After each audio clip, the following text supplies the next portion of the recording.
Red wine gel செம்மையா இருக்குக்கா.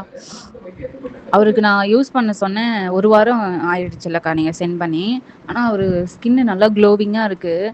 முன்னாடி வந்துட்டு அந்த அளவுக்கு இல்ல. எப்ப பாரு ட்ரையாவே இருக்கும். அவரு ஸ்கின் அப்படியே காஞ்சு போயி, அதுக்கு ரொம்ப கருப்பா தெரிவாரு. அப்படியே ரொம்ப கருப்பா இருப்பாரு. அவரு ஸ்கின்னு அந்த உடம்புல இருக்கிற கலருக்கும், கண்ணாண்ட அப்படியே பயங்கரமா வளைவு இருக்கும்.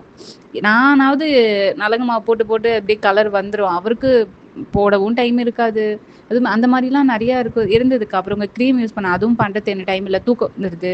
பிசு பிசுன்னு இருக்கு. போ அப்படின்னு அவாய்ட் பண்ணான். ஆனா ஜெல் அவனுக்கு ரொம்ப ஃபேவரைட்டா இருக்கு அப்படின்னு சொன்னான். இந்த 1 வாரம் தான் யூஸ் பண்ணேன். நல்ல பிரைட்டா இருக்கு. அவனோட உள்ள இருக்கிற கலர் அந்த உடம்புல இருக்கிற கலர் ஸ்கின்னுக்கு வந்திருக்கு. மேல வந்திருக்கு ஸ்கின்னுக்குங்கிறேன். கன்னத்துக்கு, ஃபேஸ்லாம் நல்லா இருக்கு. இன்னும் அந்த கண்ணு கிட்ட மட்டும் அவனுக்கு கருவாலியம் போயிடுச்சுன்னா, நல்லா பிரைட்டா இருக்கான். ஆனா இந்த கழுத்துல தான் அவனுக்கு போவே மாட்டேங்குது.